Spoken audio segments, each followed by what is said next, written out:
So New Year's Eve has recently passed. I know that probably many of you, like me, and probably like Miss Kasparian, woke up the next day with a bit of a hangover. Look, we talk occasionally on TYTU about how to prep for your hangover, but now we're going to talk about ways to cure it once it actually happens. So we've got some tips. This is coming from hackcollege.com, a site that we've previously talked about in the past.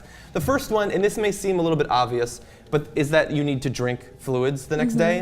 And it can be kind of difficult because honestly, when you have that queasy feeling, the idea of drinking a glass of water, I find it to be pretty disgusting. Yep. But they have some interesting tips in here that if you can go with something like Gatorade or juice or something like that, that's usually a step up, at least in terms of appeal when you're hungover. But what I think is interesting here is that they talk about one strategy that people take is drinking alcohol a little bit, obviously. I mean, most people are familiar with that.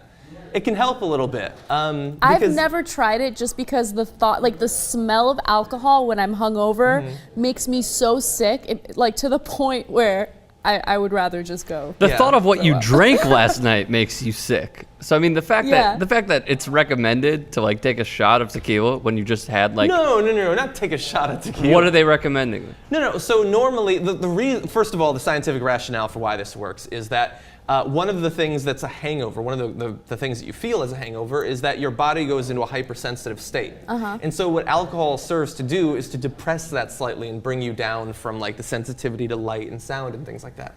But there's a reason that people drink mimosas and drink Bloody Marys, is because it gives you that little bit of alcohol in the morning. But also, a lot of these drinks that tend to stick around traditionally as morning drinks are like a Bloody Mary that has tomatoes in it, mimosa which has juice in it, and so it's sort of hiding and sneaking in nutrients into your body in the morning, so it's actually pretty clever. Oh, that is clever. I like that. Actually. Maybe I should try mimosa next time I'm hungover.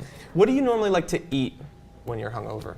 I actually have zero appetite when I'm hungover. Really? I don't want to eat, and I know that if I don't eat, I'm going to continue to feel sick. Yeah. So I will force myself to eat something. Usually it'll be something greasy, because greasy is supposed to help settle your stomach a little bit? Settle your stomach a little bit. It doesn't sound like it would, but I think it does. Yeah, so I do feel better after I force myself to eat something, but my number one thing about hangovers is to nip them in the bud, which means when you're drinking, just be very aware of what you're doing. So it is possible to get drunk and make sure you drink water in between your cocktails or whatever it is that you're drinking. And I guarantee you, as long as you stay hydrated, you will get that good buzz going and you won't feel hungover the next day. But it's hard to remember that. And sometimes you're at a crowded club or a bar, you don't want to go to the bartender and go through the crowd just for a glass of water. So it is difficult, but usually when I do that, it works. Yeah, not everyone can do what Lisa does, which is bring around packets of vitamin C and stuff. So she's hydrating herself and taking vitamins all night. Not everybody can do that. That's awesome. But you should eat. I would generally recommend, just like with the Bloody Marys, eat something that has vegetables in it, because the vitamin loss, vitamin deficiency is another reason that people feel the symptoms of hangovers. So eating helps to get rid of that. Another tip that they have on this thing from Hack College, and I definitely agree with, I've been starting to learn this more over the last year, is the temptation when you wake up with a hangover is to just lay in bed, to try to go back to sleep constantly and everything.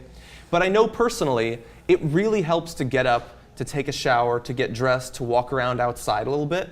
I think that it puts your mind back in the mode of being a living human being as opposed to basically like a corpse. Yeah. So do you do that, or are you a lounge around and watch TV in bed sort of person? I like to lounge around. There have been times where I force myself to get up and get dressed, but I usually have this, it's not a pounding headache, it's usually a dull headache that won't go away even if I take Tylenol or something. So it's really difficult. I feel like it's almost impossible to get rid of a hangover. You just need another night of sleep. Yeah. And then it'll, of course, it'll go away. There are ways to make it a little more bearable, but I don't know if I'm buying this as much. And it's definitely, it's different for each person. I have hangovers that last longer than they do for most people, especially someone of my weight. Usually you wouldn't think that. Well, anyway. But it's depressing for me. But so let's say you don't buy this and you're like Anna Kasparian and you don't think you can actually make it better. You can at least distract yourself. And so for that, they do recommend doing something like watching a movie, playing an online game or something like that, where your brain isn't focused on the pounding headache and something like that. Or go out, go eat at a restaurant. That distracts you at least. And so I find that to be helpful. And if you're currently suffering with a hangover, or this video will probably go up by the next weekend, I would imagine, you'll have a new, fresh, non-New Year's related one. Maybe these tips will help you a little bit.